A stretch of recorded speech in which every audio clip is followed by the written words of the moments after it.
Hi there, welcome to Campfire Fox Lists, where I list a few things and we talk about them. Enjoy!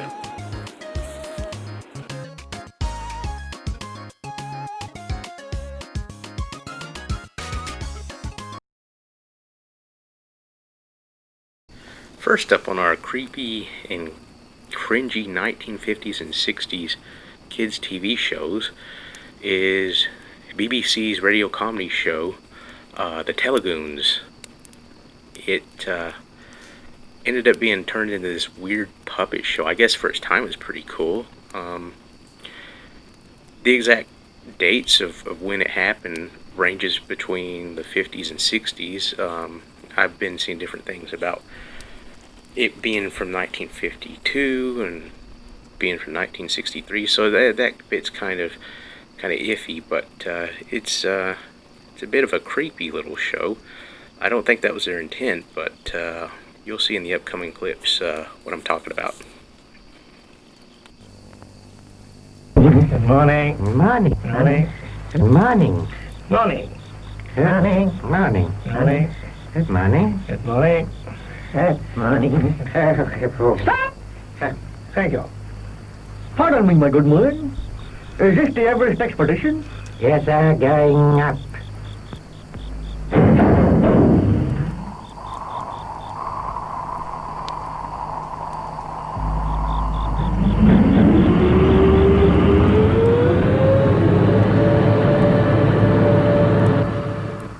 You have just been watching the ascent of Mount Everest. Good night. I don't know about y'all, but I had a lot of trouble understanding what in the heck they were saying in that elevator. Yeah, I don't, I have a hard time following heavy accents anyways. It could just be the age of the show, but still a really weird start. My name is Lord Ned Seagoon, third son of Lassie and sole heir to the Dustbins of Billingsgate. As his butler, I will tell you how the story came about. Lord Seagoon was counting the family fortune.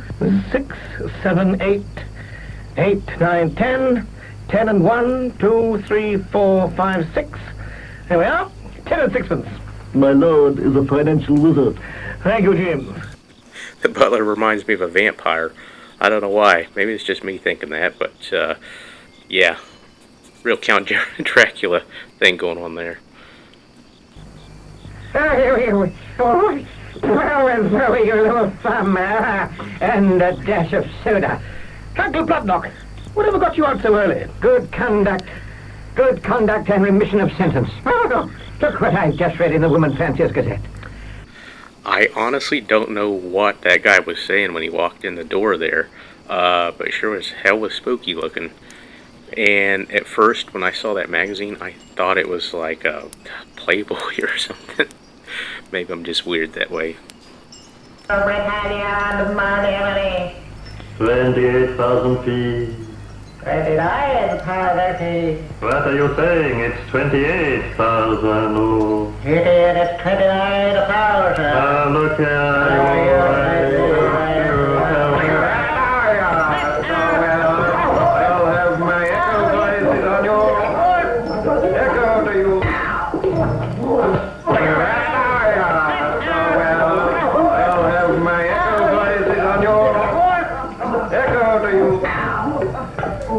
I decided to accept the challenge.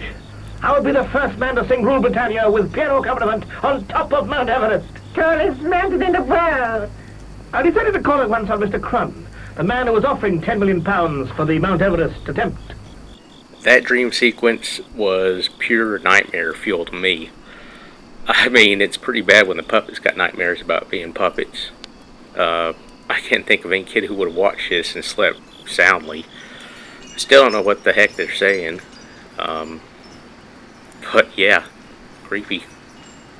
Another will move. May I pour myself a drink? Yes. My name is Crumb. How come about your £10 million offer? You mean you're willing to climb Mount Everest and sing Rule Britannia with piano accompaniment from the top? Yes. This feels like the start of a horror movie. But it was kind of funny to watch him pour that wine, though. I don't know why I got a kick out of that. For the advert. Oh, hello, Sheila. So you're going to climb Mount Everest? The tallest mountain in the world. Now, Lord Seagoon, I will accompany you to the top of Mount Everest, and as soon as you have sung Britannia with piano accompaniment, I'll pay you the 10 million pounds. 10 million pounds! Oh, forward to India! That old woman was creepy in a Norman Bates kind of way, and I'm getting some real, I don't know, like Rocky Horror Picture Show kind of vibes from this. It's, I just don't even know what to say to that. Let's continue. Good, Pubby. I've never heard of families growing beards to tell the difference between the sexes. Have you, Echo? Yeah, it happened in my family. Did it? Yeah, when I was young, I couldn't tell the difference between my mother and father. So you know what my daddy done? What did he done? He done made my mother grow a beard. Oh, that was clever. Then you could tell the difference. No, you see, my father had a beard too. What was the difference then? My mother was a woman, and, well, that kind of cleared things up. Oh. What? Okay, from what I could make out there, his mom had a beard and his dad had a beard, and he could tell his mom apart from his dad because she was a woman, I guess. I don't know. When you say goodbye, that'll be the day when you make me cry. You say you're gonna leave, you know that's a lie, 'cause that'll be the day when I die. April 21st, commence training unskilled members of the team in climbing and the dangers thereof. Yes, I don't like heights. No, they're too far off the ground. Let's go down. Now don't panic. Oh! Oh! Keep calm. And whatever you do, don't look down. Oh, I'm getting dizzy. Oh! The tallest mountain in the world. Okay, where do I start with this? I don't even know what the heck that was singing That'll Be the Day. I really don't. I don't even know what that had to do with anything. I guess it was a yeti, a devil, a goat, who knows, right? But then to see like them trying to rock climb and one of them has like the rope around their neck like a noose. That's just crazy. And then the weird, what was it, like a weird kid just jumping out of a box saying some thing and then popping back down? Just, I don't get it. It's cringy and creepy. I don't know. Okay, yeah, taking a shovel to the face, it's gonna hurt like crazy, but that scream's kind of terrifying.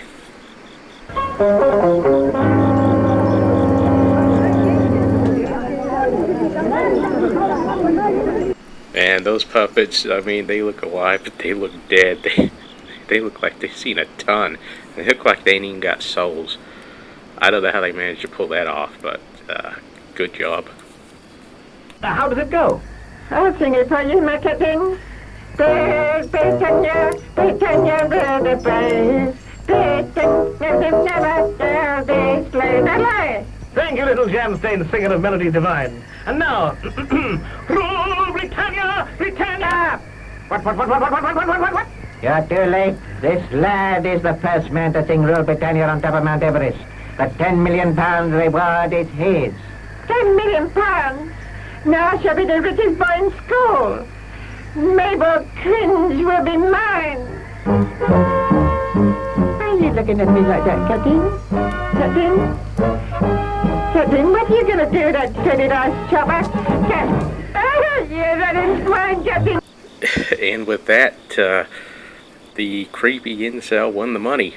But I guess he got hacked to pieces. I don't know. That's just a weird and creepy way to end it. But it definitely reminded me of a scheme from Pinky and the Brain.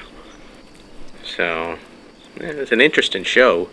But yeah, if I was a kid back then, I'd be kind of terrified of it. But maybe that's just me. On to the next.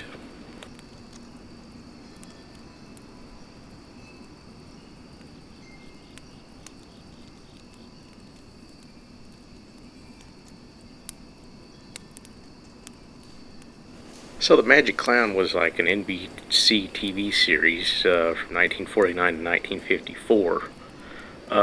It was about a clown who could do magic tricks. It's a kids show, but it's mostly just a vehicle to sell Turkish taffy and bilk kids out of their quarters. It's an interesting one. The Magic Clown! Come on, kids! Let's all sing the Bonomo song good and loud!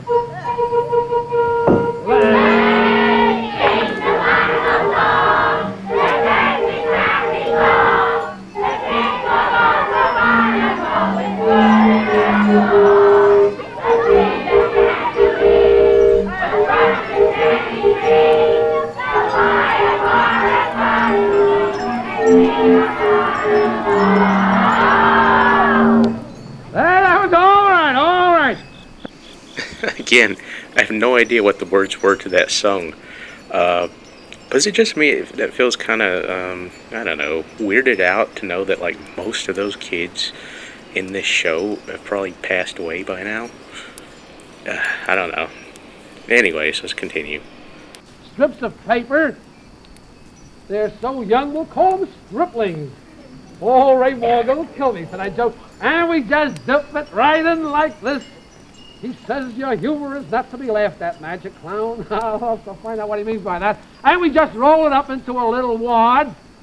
And next thing is we take this fan that you can very plainly see, and we start to bounce up this little wad. Now, you kids remember the trick where I took these two pieces of paper, and when I bounced it on the fan, it turned into confetti. And I bounced it, about 20 or 30 times. But this time I think it'll have to be about 20 or 30,000 times. And, say, kids, look what's happening over here.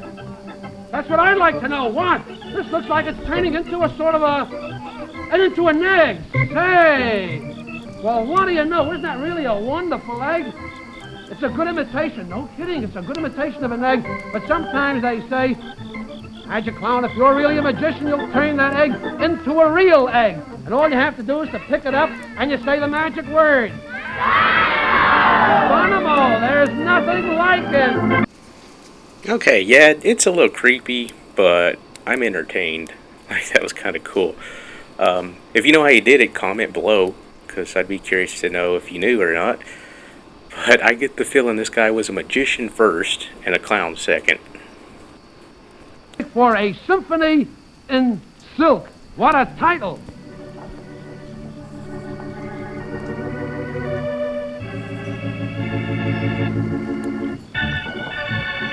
Oh, the music is coming.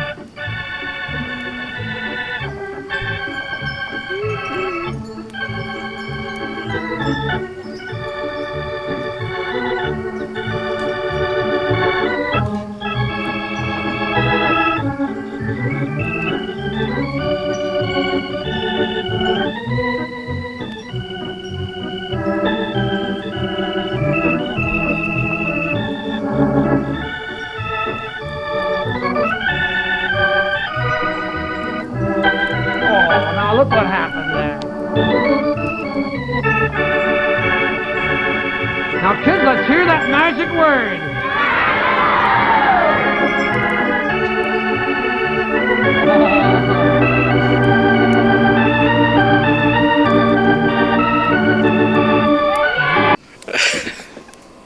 That was something else.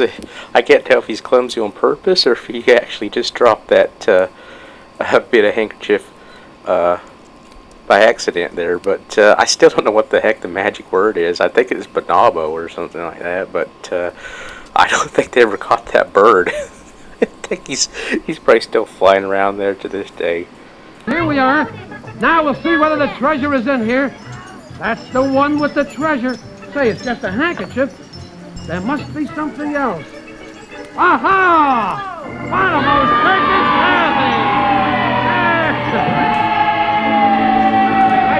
Magic Clown, that was wonderful. Wonderful indeed.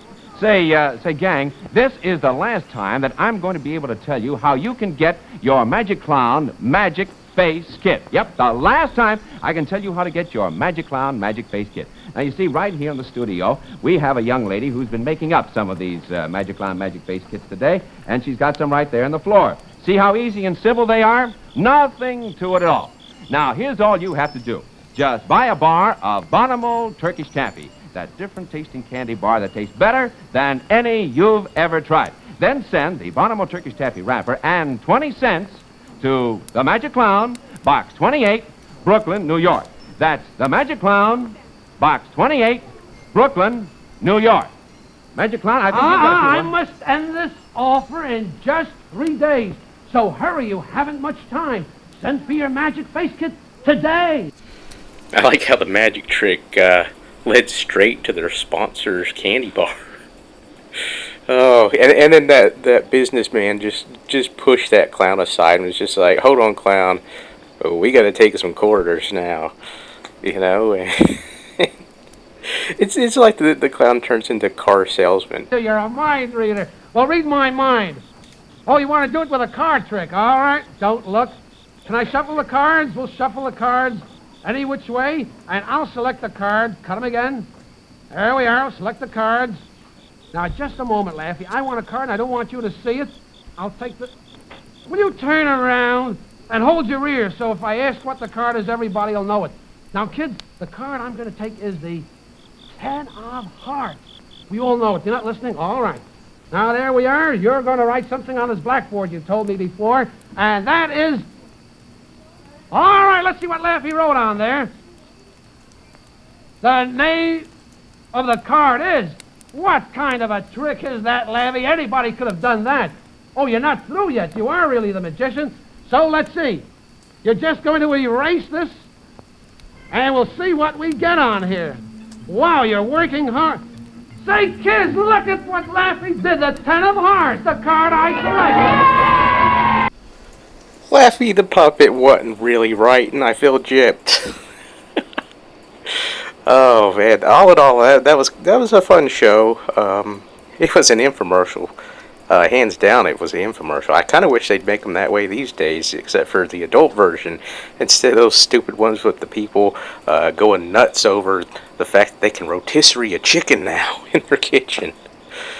Anyways, on to the next.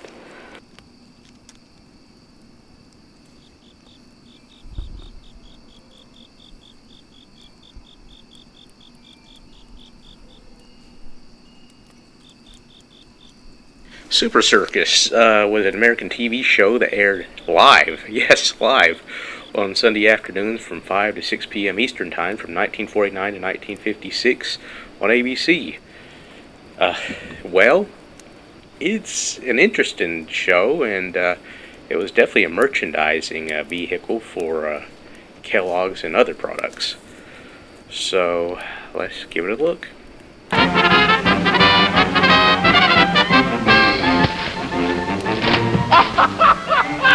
Well, hello again, all you wonderful people. Hey, are you ready for some more Super Circus fun?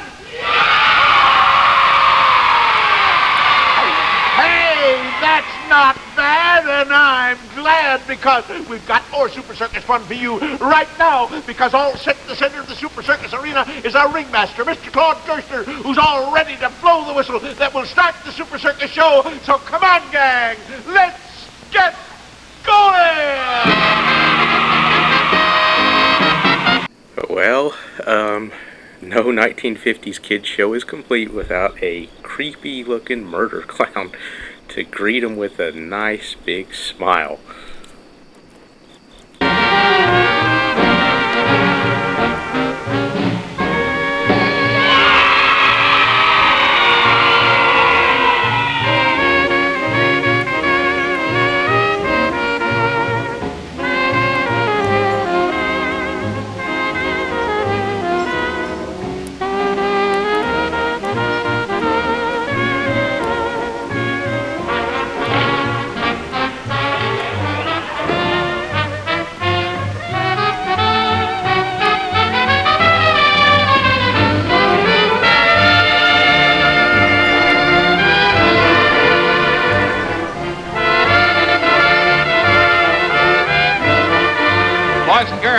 just one of the pipes in the rigging parted, and nothing really happened. Our stagehands are now putting the rigging back together again, and we'll see whether we'll have the finish of the act. Yes. I see that Miss Vivian Nelson wasn't injured. I knew she wouldn't be because she didn't fall very far. She didn't really fall at all. She just kind of eased to the ground. Wow.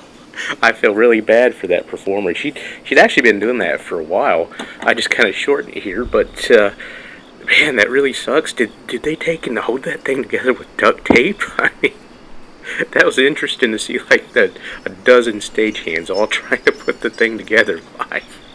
And I like how the host is just like, oh, she didn't fall. She just eased down. She's not hurt. Like, wow, this show is something else. All right. Oh, here comes the other member of this very fine cast. Are the fellas going to hold there? Good. Well, then you'll see a few extra members, too, just holding the rigging together. Here's one of the most delightful 14-year-olds we've ever had the pleasure of presenting, Miss Christine. Come on, Chris.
You know, I was actually on the edge of my seat here watching this because it's bad enough that the thing fell apart to begin with. And then they added another person, and I was just like, oh, she's going to drop any second now.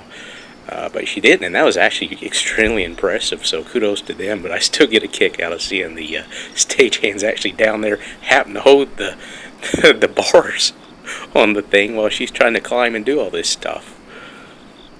The message from Kellogg's. Hey kids, here's Mary with some big news from Kellogg's. Say, boys and girls, I'd like to show you this wonderful Mary Hartline magic doll that the Kellogg folks have for you. See? She looks just like me. She's made out of sturdy plastic board, 1/8 of an inch thick, stands 9 inches high in her own plastic stand, and she comes in true to life color. But the most wonderful thing about this magic doll is she really is magic. You just cut out one of these cute costumes, slide it back and forth a couple of times like this, and the costume will stick right on magically.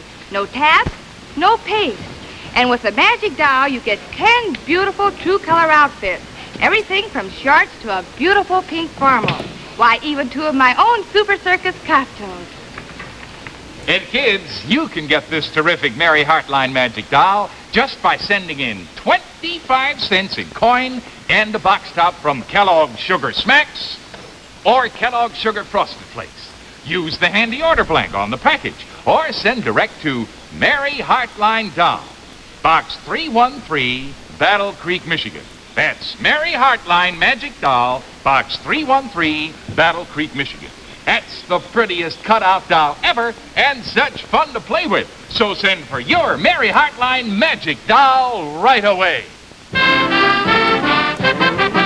Yes, the obligatory advertisement in all kids' TV shows from that era. It was actually kind of interesting to watch, but, you know, I actually really do enjoy seeing those old-fashioned cereal boxes. I kind of prefer the way they looked back then versus now, but I felt like they were actually trying to sell me a car instead of a doll.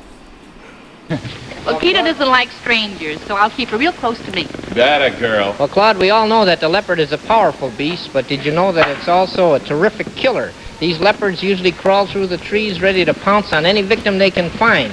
And the natives are all deathly afraid of the leopard because although he's smaller than the tiger, he's a much more ferocious animal. Now, their usual diet happens to be all sorts of cattle, sheep, dogs, in fact, any animal they can get hold of.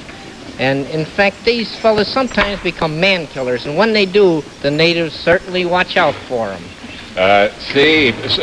The way Miss Darnell is handling Keita, though, she doesn't seem to be much of a man killer, but I don't suppose that anybody else can handle her like that. Isn't that right, Denise? No, nobody else can get near her. I can well believe that. Well, that certainly is good protection for a pretty girl like that. Not that she needs it, but in case she ever does, why, there it is. Denise, how long have you had Keita? Well, Keita was born in India. We've had her since she was 5 months old. She's 6 years old now. Yes, and you know that Keita is a very marvelous animal for a big cat because it is so tame and gentle. That's something that's really out of the way. Now, Keita is going to make an appearance with Denise tonight over at Riverview Park here in Chicago. And I want to say that Denise does a dance act with Keita the leopard, and she's taught him a lot of other little tricks besides the regular act. Now, she's going to do something that is really difficult. She's going to put a piece of meat in her mouth and ask Keita to take it from her. There, do you see that? Now, that is really hard to do because the average big cat, all the lions and tigers and leopards usually pounce upon their food, and they're very rough in their eating habits. They just don't like any fooling around at dinner time. Bernie, that's absolutely amazing. Miss Darnell, we enjoyed seeing you and Keita on our show. Best of luck to you. That's a beautiful animal. Just keep him on the leash, will you? Bernie, we enjoyed seeing the other menagerie animals, too. And Well, Keita the leopard was actually a really adorable leopard. Like, I really enjoyed that part.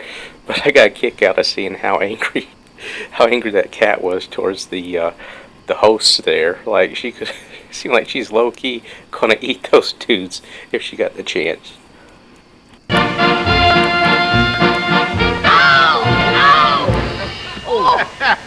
Hey, what you doing, Jake? What are you doing? What are you doing? I'm teaching Mary how to walk. Yeah. Waltz!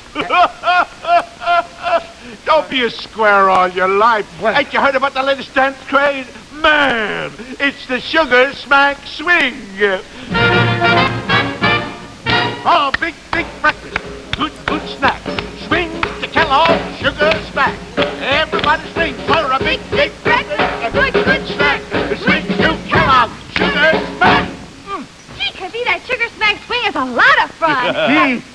But But I know something that's even more fun. What's that? And that's eating a big heaping bowl full of those golden puffs of wheat with milk all over them. Say, no wonder the swing is to Kellogg's Sugar Smacks. And Mary, don't forget the swing to Smacks for snacks, because you can eat Sugar Smacks right out of the box, you see, because every bite is candy sweet, because every Sugar Smack is sugar toasted. Hey, Mary, Yes, do you dig the Sugar Smacks out of the box? I did. Okay, then let's swing.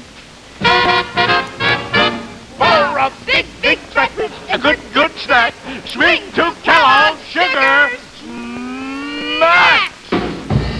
Hey, get with it, kids. Pick up one of those red and white packages with Mary and Clippy on the front.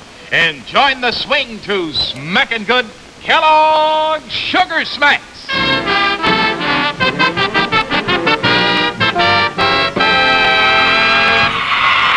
Right, we've got the Sugar Swing Smack, taught to you by the Creepy Clown. I mean, yeah, they're tasty and all, but fun? I don't know. I didn't think it was a lot of fun to take and eat those, but they were good, you know. But I have to say, those cereal boxes are so cool. It'd just be awesome just to have those, you know.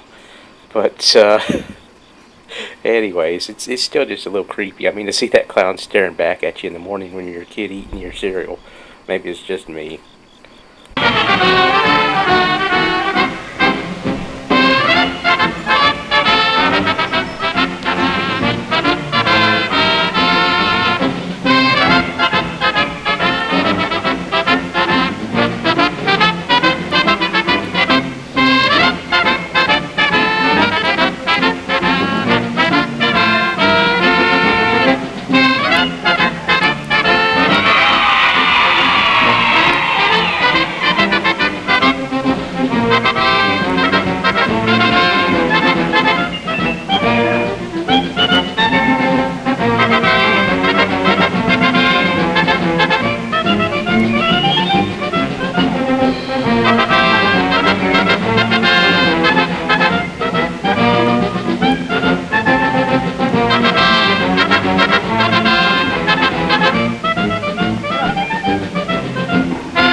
Boys and girls, here's one of the most amazing of the elephantine tricks. This huge animal, Lydia, actually rolls the barrel. This is even difficult for small dogs to do. Even Jinx the super chimp has trouble with this one. But watch Lydia.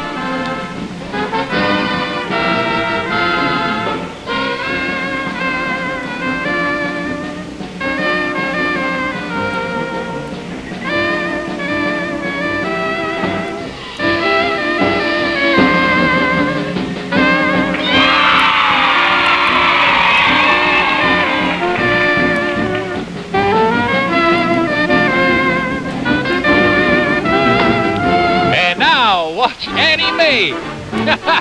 Trip the light fantastic to a fancy South American beat. Hey, she just the right amount of shimmy and shake, too, I'll have you know. Okay, Annie Mae, let's beat the gong around a little bit more. I guess that's kick the gong, isn't it? A dancing elephant. In a real fancy getup, too.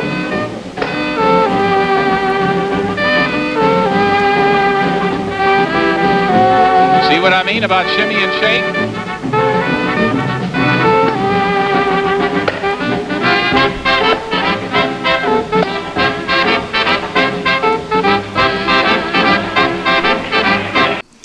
Just, wow, those elephants are really amazing.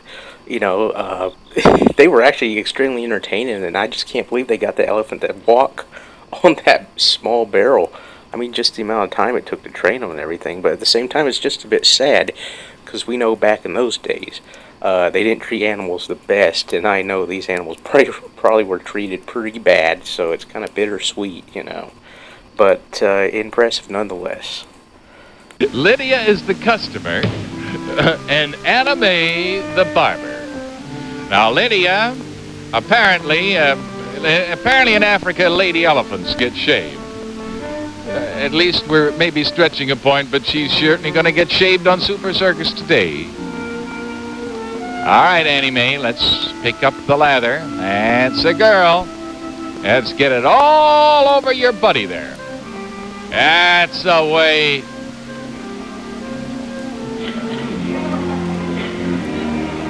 I'd call that more of a whitewash, but an elephant town, that's getting ready for a shave. Now we'll need the razor. Oh, we haven't got enough yet. That's the way.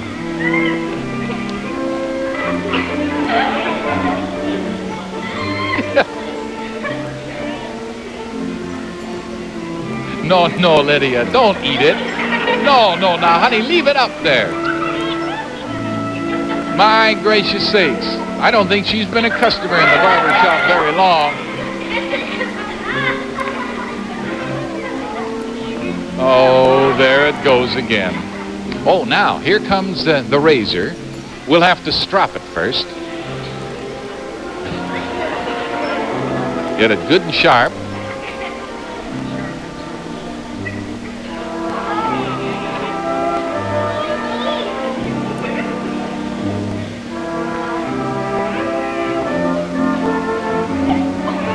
There's the razor. We got a few whiskers left there, Annie Mae, on the. That's the spirit. Now, just the finishing touches. That's it. Well, Lydia goes right back to eating the shaving cream. Oh, now we'll have to wash it all off.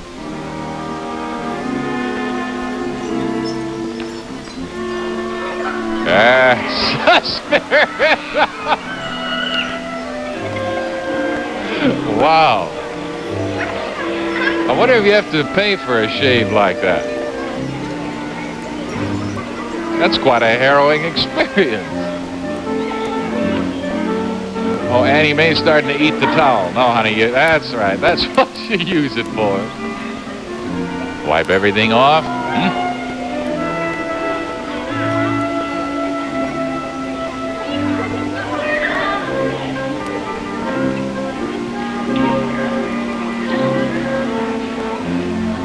Now we dust them off.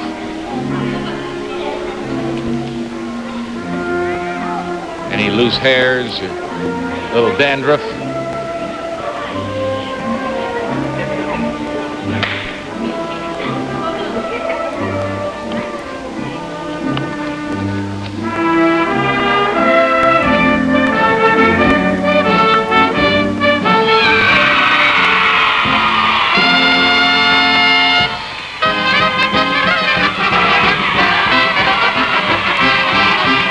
And that was Super Circus of 1954. You know, I have to say that was pretty impressive what those elephants did. They were adorable. I loved them and all, but I just couldn't help but just notice how sad they looked. And the dude with the stick was there poking them and stuff the whole time. You know, it's just a bit of a downer, but you know, it was what it was. It was just mostly there to sell Kellogg cereals and things. But anyways, that was a look at 3 creepy, cringy sort of kid shows from the 50s and 60s. Let me know what you thought in the comments below. Thanks for watching. Thanks for sitting around and humoring an old fox and his tales. If you'd like more, please hit like and subscribe. And remember, nothing is more frightening than a fear you cannot name.